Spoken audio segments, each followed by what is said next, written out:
couple of plans, but they fell through. A friend got sick, so figured I'll do a video on, like I said when I came, video on some of my new books that have been published.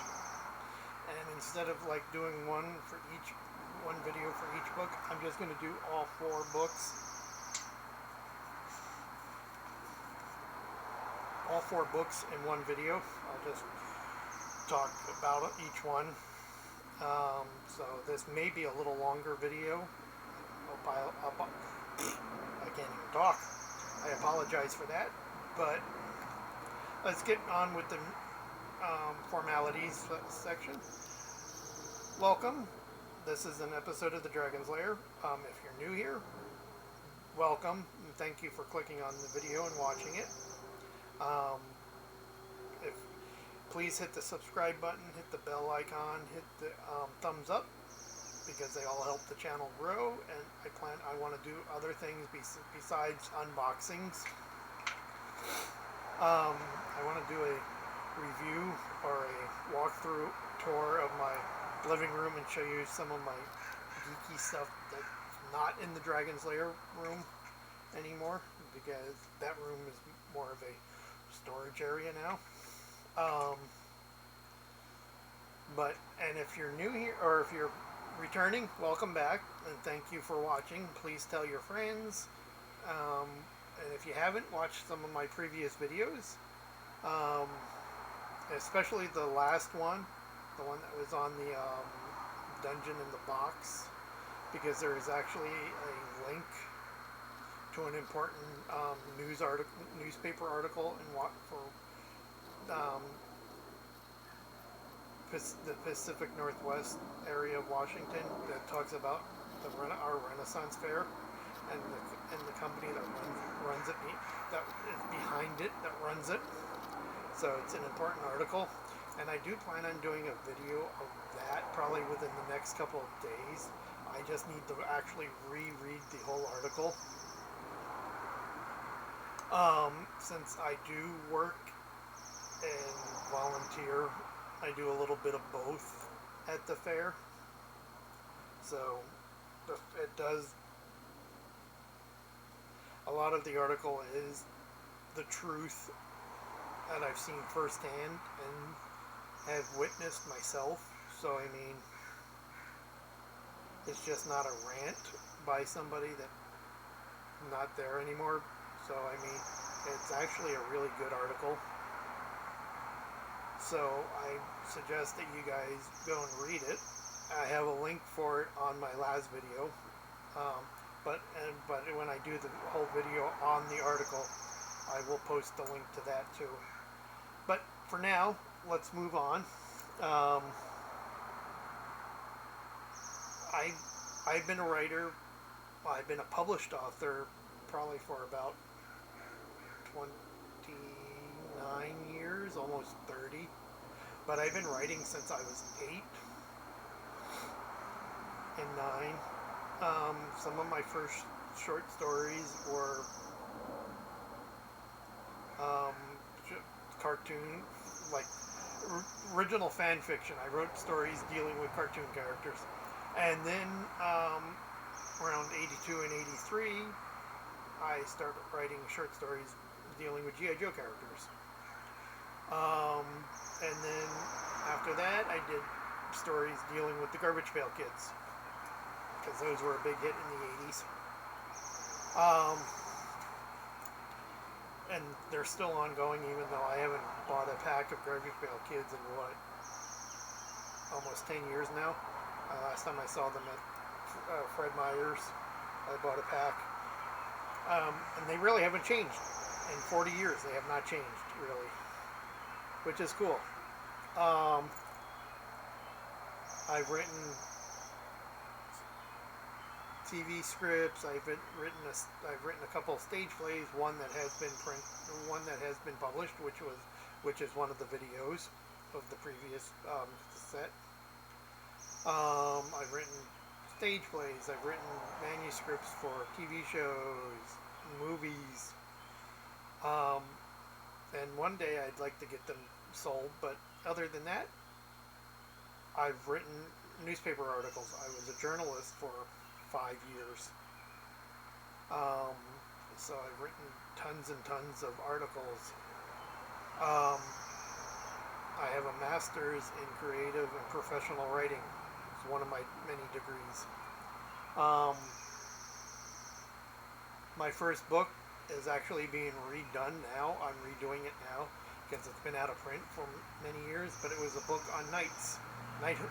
It's called the Knight's Handbook. And now it's being redone, and it should be going to the editor here in a couple of days and stuff, and then probably in a couple of months it'll probably be published, because I work with a small local publishing company, which is cool. What else? Most of my writing, I've always wanted to be a fiction writer, and I've written, I think, 40 fiction books, all different genres. I'm working on 4 series. I've only gotten one book of one series written so far. Well, I can't really say written, I have to say typed, because I still do it the old-fashioned way.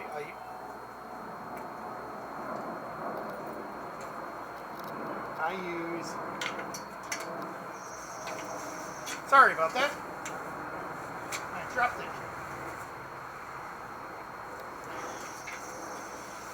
I use... Okay, I have no idea what happened. My computer just turned my camera off. I guess I bumped the button or something. But as I was saying before I dropped the pen, I write the old-fashioned way. I still use fountain pens and paper to do all my writing. And then I go back and type it up. And I find it easier to write everything, and then I can just go back and type. Okay, why did that do that again? Okay, let's not bump the table. It seems like if you bump the table, the camera goes. Okay, that's weird. Yesterday was Friday the 13th, so all the weird stuff should have been happening yesterday, even though I love Friday the 13th. But as I was saying before my computer started acting up, is that I love writing. I do it longhand and write my manuscripts out, and I have like probably about 40 or 50 manuscripts handwritten already, in novel form and screenplay form. So I mean, I even do that when I was writing when I was working as a journalist. I was writing everything on hand, and then going back and typing it on the typewriter, or down the typewriter, on the computer in the office, in the newsroom. I would love to have a typewriter. That's where I learned how to type, was on a typewriter. But other than that, yeah, I'll put a link down below to my published work so you can check them out. I have 4 sections. I have a literary section. I have a fiction section, which also has a link to my series, because I already know what my series are going to be. And then a link, and then a section to my nonfiction, which is where most of these ones will be. These books that I'm going to be talking about today will be in the nonfiction section. My literary section right now, the first page on the published works, I only have my poetry, a magic school handbook that I wrote and created a couple years ago for cosplay and for one of my fantasy worlds, but I turned it into a handbook because I figured, you know what, it would be cool for people to cosplay it. And then my role-playing games that I'm working on a fantasy role-playing world called Ruinstone, and it's a whole new system. It's called the Ether system, which is a D10 system. It's called the Ether 10. But there's going to be the Player's Handbook, the Game Master's Guide, the World Book, and the Creature Catalog.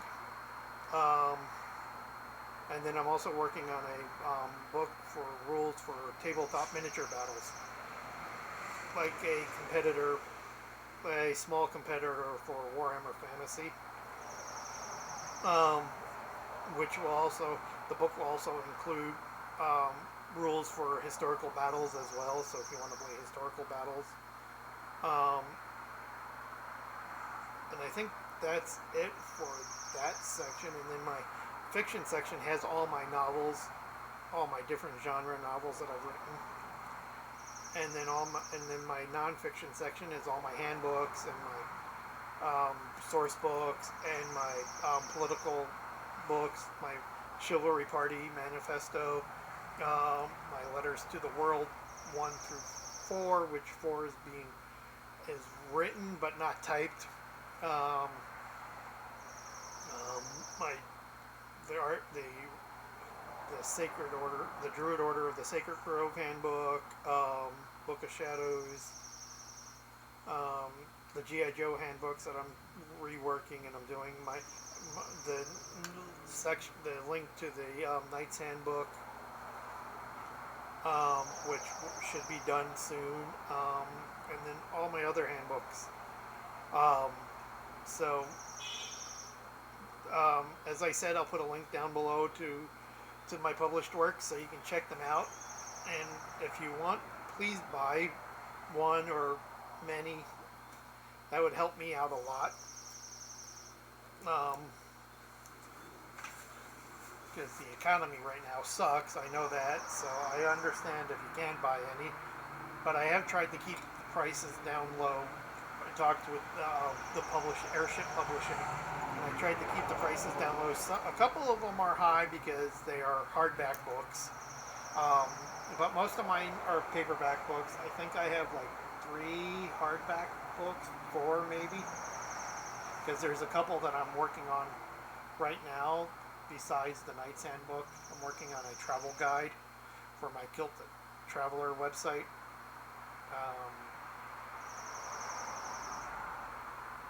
But I don't think those are. I know my house customs and traditions book is hardback. It's also in paperback, but the updated version is hardback. The Druid Order of the Sacred Grove is hardback, I think, and I think my Book of Shadows is also hardback. And I think there's one more hardback book coming. So I think I only have 4 hardbacks. The rest are all paperbacks, which are easier to carry around and stuff. But yes, please check out the website. If you want to, please order some of my books. It would help immensely and extremely help a lot.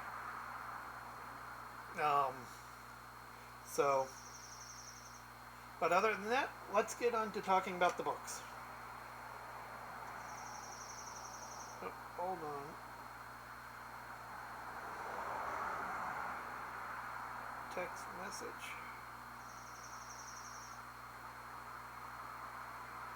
From my cable company. So the first book I'm going to talk about is the Modern Scribe.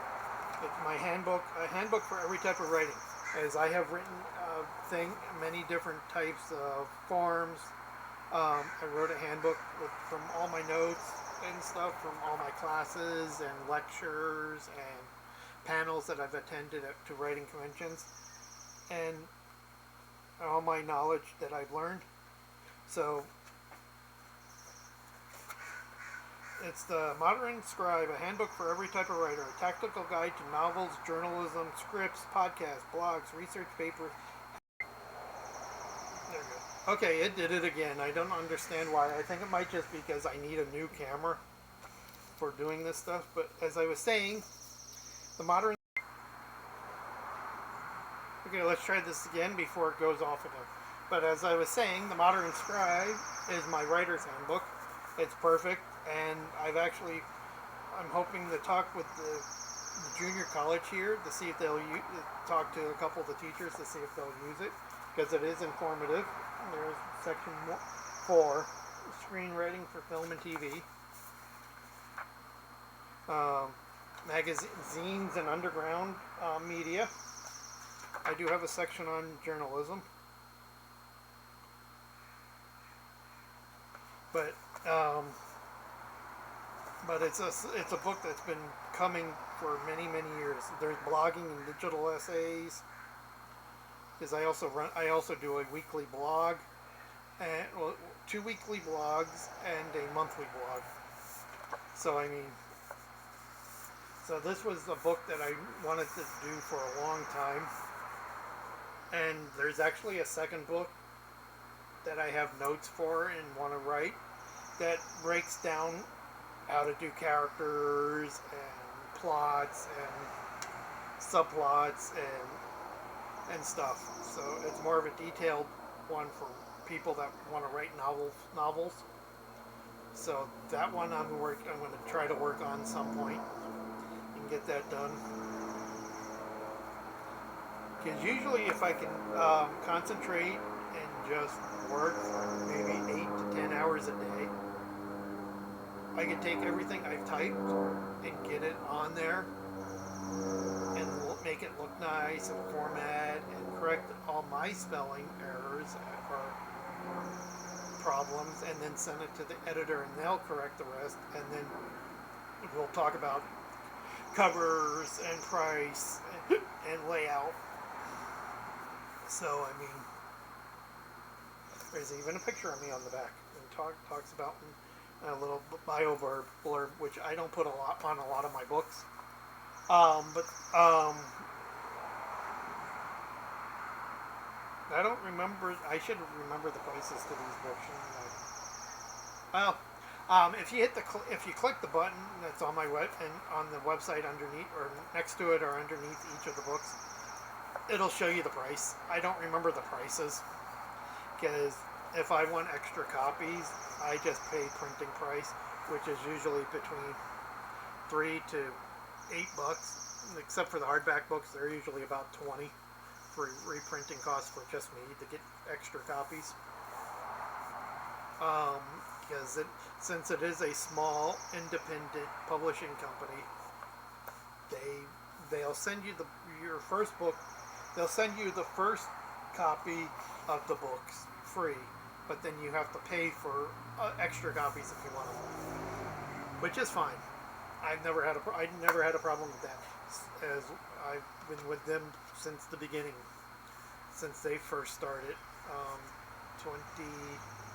29 years ago now. So I mean, and I plan on sticking with them. I don't plan on making much money from this. I do get good royalties, so I mean, as I said, if you buy the books, thank you. But yeah, no, if you want to learn how to be a writer or want to improve your writing, I suggest getting this book. I even have a little section in there on how to do tabletop role-playing games. And then there is a short little glossary. I have a bunch of appendixes. I made an appendix for writing prompts. So this is a really cool book. And I hope that the college actually does pick it up as one of the books for their creative writing classes or their journalism class, since I'm good friends with the journalism teacher there and the creative writing teacher, they're two different teachers, but yes. So I mean, next we'll move on. So this book will be in the nonfiction section. You can just scroll down and look at all the different nonfiction books that I have. They're all just there as they get published and stuff. I put them on.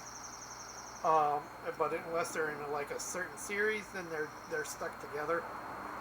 The next book is the handbook that I wrote for the Clan Cameron, the Pacific Northwest region, which I'm a member of. And this is the Clan Cameron Pacific Northwest region handbook. and it just goes through like the different things about being a member of the Clan Cameron in the Pacific Northwest. You got clan traditions, culture practices, the different cartons for our kilts, because our clan has about 6 kilts, 5 kilts. And there's the other one, and then the kilts, utility kilts, or those formal kilts. Those are the formal kilts. And then a kilt attire and everything. So I mean, this one's just simple. It's just a membership handbook that you can buy, even if you're not a member.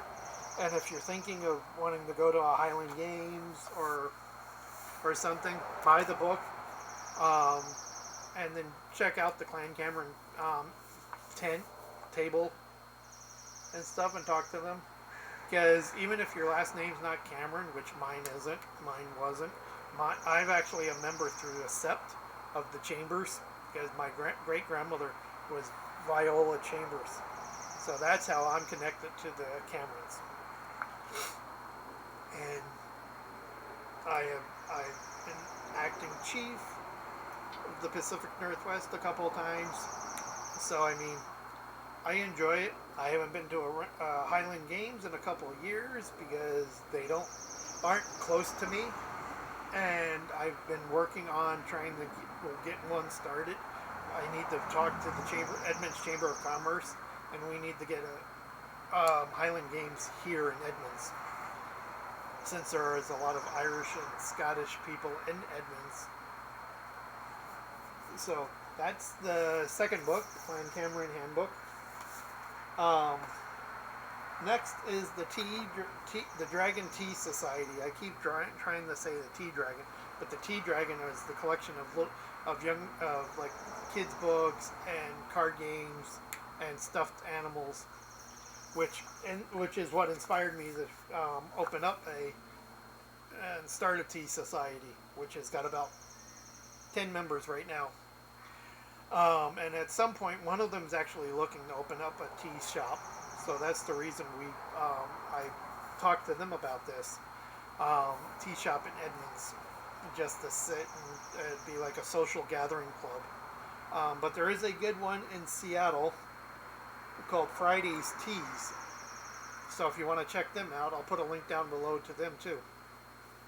So, and I'll put a link down for each individual thing if they have a link. So I'll put a link down to the Clan Cameron, because we do have we have a couple of websites, because we have the main one and then we have the individual region websites. So I'll put the Pacific Northwest region website down too, and I'll put a link down to Friday's Teas.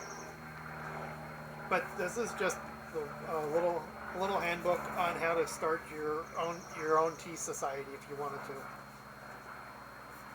It's got the book club framework. It's drinking tea, reading books, having discussions in a nice, quiet surrounding of like a tea shop surrounding. So I mean, it's got great artwork. It's in full color. The Clan, I gotta mention, the Clan Cameron Handbook is not in color. The pictures are in. Oh no, the pictures are in color. It's the Celtic website, the Celtic handbooks that aren't in color. Sorry. Yes. Wow.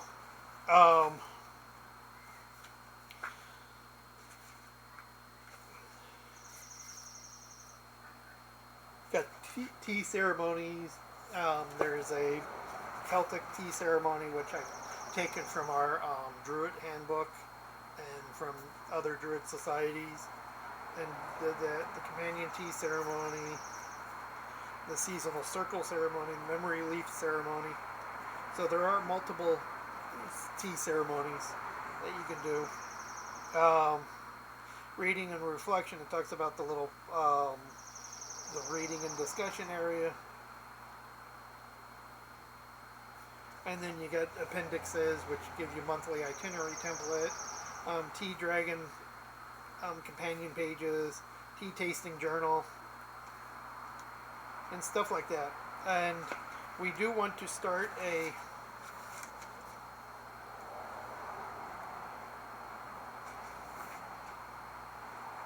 The foundations of the Tea Society. Okay. We did want to start a Tea Society magazine once the shop is up and running. We got a letter of to memberships. We get activities, pledges, bylaws of our Tea Society. We even got recipes. So, and I think I'm going to add a 5th book because I can talk about that. I'll talk about my family, my house Clayton, which is my family. Traditions and Customs Handbook, and I'll show you that one. Next is the companion piece to the Celtic Lifestyle Handbook, and this is the Living the Celtic Way. It even says it's a Celtic Living Guidebook, the Celtic Lifestyle Guidebook supplemental. Not really supplemental. It was originally started out to be a supplemental because it was all the stuff that I forgot to put in that book that go in this one. So it actually turned out to be almost as thick as the other one. But it's got many other things in it. It talks about adorning Celtic sports and games, brotherhoods and sisterhoods, hosting a Cayley, which is a party, a Celtic style party, raising children in the Celtic tradition, Celtic decor, and enchanting your home to make it look welcoming and inviting and fun. The art of hospitality, because the Celts had really great historical hospitality. More festivals, living the Celtic life in a modern time, which is more of an addition. And then you got festival planning templates, recommended readings, menu samples, and then there's a kid-friendly section in the back of the book.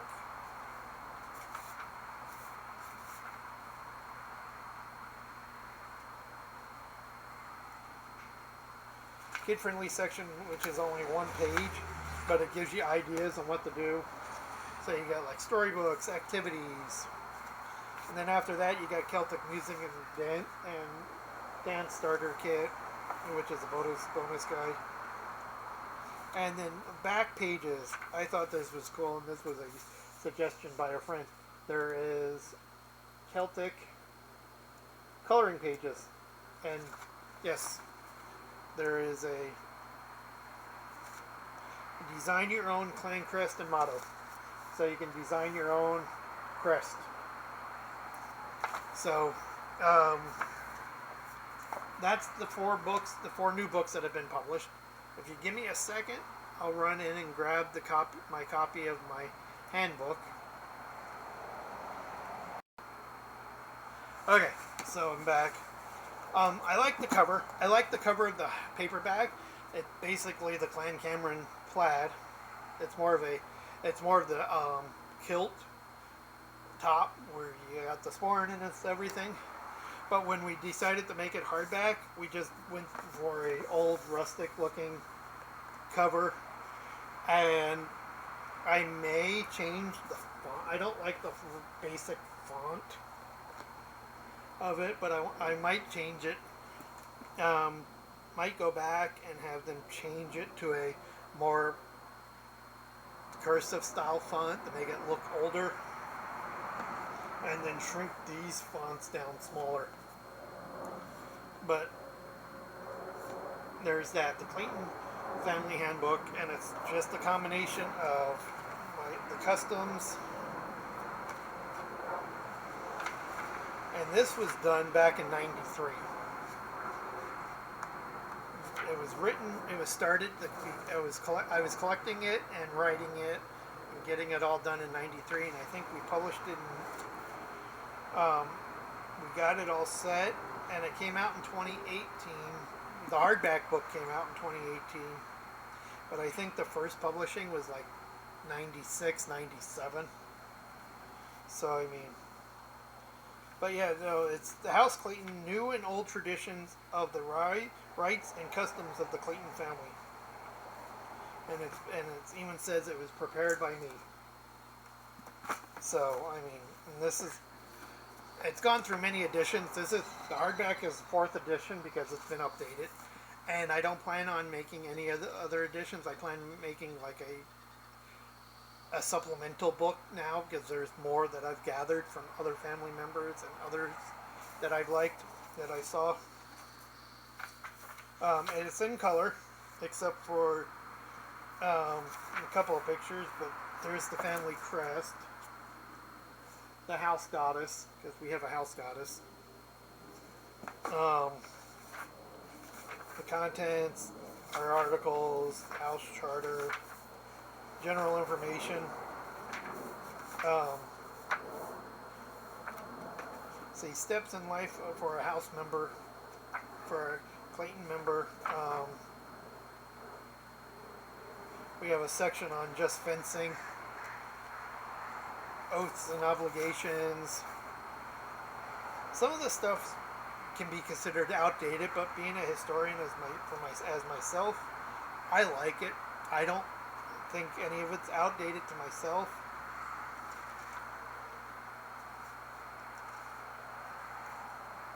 And then we have section 3 is the ceremonies of life, so it's split up. That section split up into 3 parts. You have the birth ceremony, all the basic customs of the house and families giving birth, and a collection of a lot of Gaelic and Scandinavian baby names, boys and girls. So if you are stuck with not wanting them, being unable to choose a name, there's a list in the book. And then I love the sealing. I don't like the name marriage, but when I did religious research and was doing research on the LDS, I actually liked the word sealing. And so instead of calling it a marriage ceremonies, I called it the sealing ceremonies. And it's actually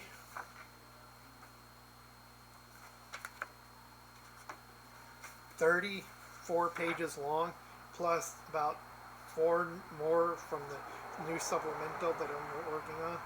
So it's mostly family traditions, and our family back in the day had the marriage ceremony that started like at the beginning, like at a week before the actual ceremony, worked up, and then a couple days after the marriage ceremony. So it's like a week and a half long ceremony that we had. And we have different clothes and different situations, and it talks about the dresses and the bridegroom's attire, the rings, and the cord for hand fasting, and then the drinking horns, and the sealing coins, because you had the pennies and the shoes.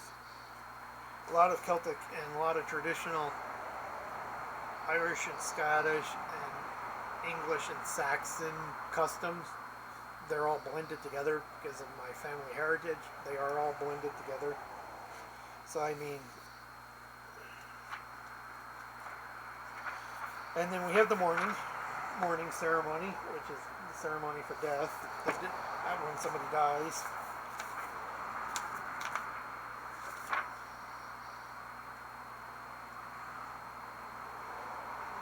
And then there is a section just for house government, who's the head of the house, who's the head of the individual house, when we have family gatherings, reunions and stuff. Who's the one that's allowed, who's the one that actually sets it all up, talks about the family, what's going on. So there's even a section in here for homeschooling. And then other house ceremonies like a tea ceremony, naming ceremony, when girls hit a certain age, and then boys hit when girls hit adult age and boys hit adult age, ceremonies for that. The faith and belief and the different customs of the house of each of the different people.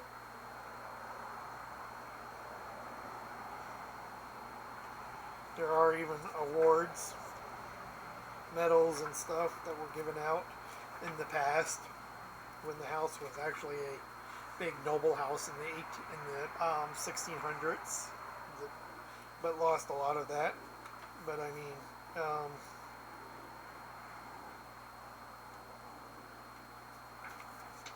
so I reconstituted that, made that, and put that in the handbook. So there's the different medals and awards for different civil awards for members and stuff, house jewelry for when we're in meetings, and then the special thing, since I was the only one in my immediate family that my grandmother let me help cook. I think my sister had helped too, but I don't think she kept memory of any of the recipes. There's a section just of family recipes, and a lot of them, there's some Celtic and Gaelic, Irish and Scottish ones, but there is a lot of Italian recipes, because my grandmother, who was full-blooded Irish on my mom's side, made Italian food. She loved making Italian food. She made lasagna. She got up at 5 in the morning and started making spaghetti sauce that was ready at 6 in the evening. And it was like, somewhere out there has to be an Italian family that makes a lot of Irish food. So one of these days, I've always said this, one of these days I want to track down that Italian family and find out, because I'm sure they met at some point. I even added an Abel Skeever's recipe, because I love Abel Skeever's. Unless you're Scandinavian, Abel Skeever's are like donut balls that are bigger. They're pancake balls, basically. And sometimes they have apple bits and fruit inside. Sometimes they don't. Then you sprinkle them with like strawberry jam or some kind of jam, whatever flavor jam you have, blueberry jam, and powdered sugar and powdered cinnamon, and you eat them. I love them. I eat them every year when I'm at the Nordic Fest that I volunteer at the Nordic Museum. My grandmother's potato pancakes,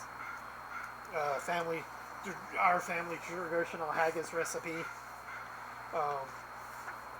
Oh yeah, there's also my recipe for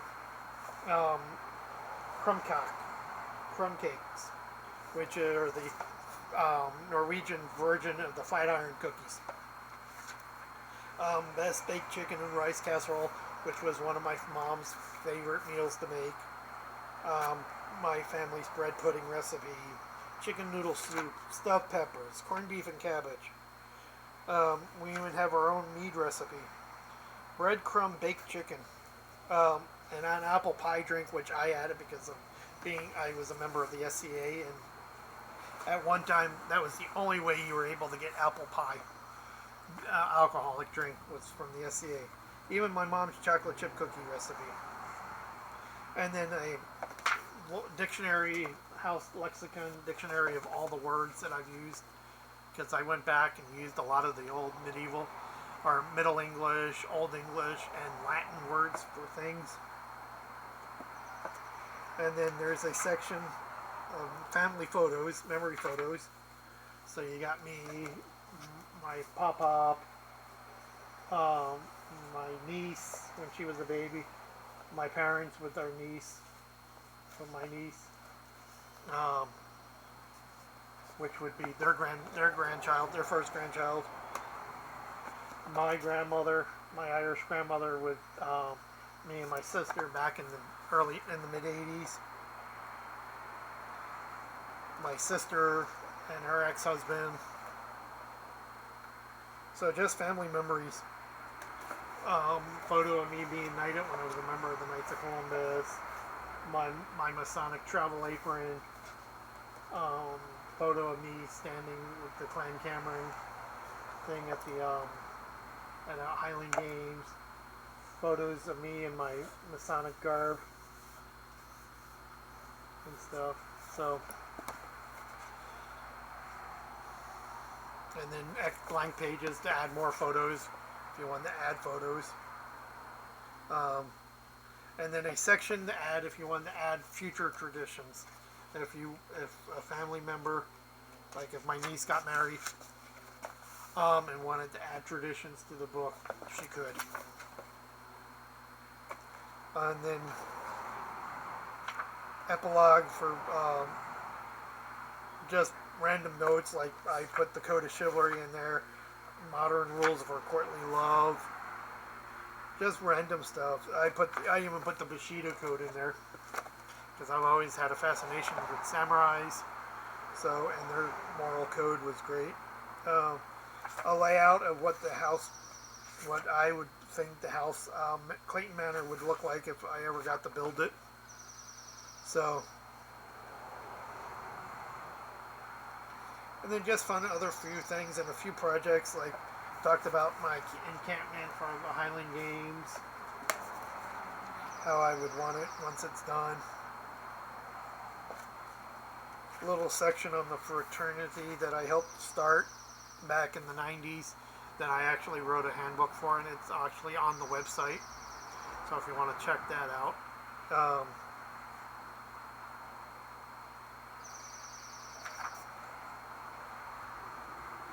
And then blank pages that if you wanted to take notes or put memories in there for, like, if you were at the family reunion, and you just wanted to write notes in your copy or in the family copy, you could do that. But other than that, that's the books that I have with me that have currently been published that I have copies of.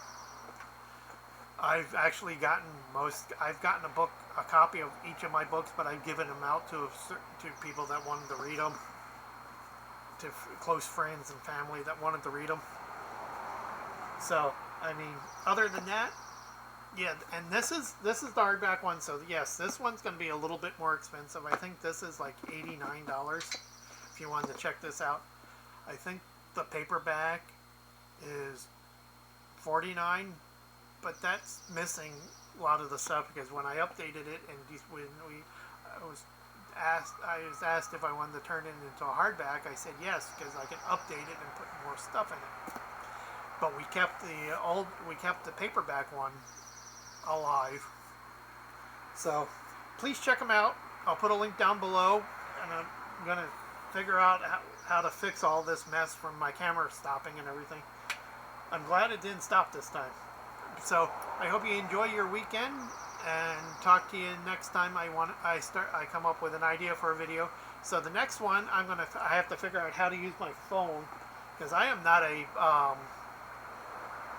person that walks around town taking videos, so I need to figure out how to do that. Use a selfie stick, take selfies and take a selfie video. I actually own a selfie stick. I got one really cheap at a office supply store. I think I paid like $3 for it, and it's actually a nice selfie stick. So I mean, I'll check it out. If you want, like I said, if you want, please buy a book or a couple. Check out the ones that interest you. If you like reading fiction, I have plenty of different genres. So yeah, I do horror. I've done Renaissance or historical. I've done a Western. I've done sci-fi, fantasy, horror, crime, Gothic horror. I've done at least one book in almost every genre. Steampunk. So please go check them out. Have fun, and see you all later.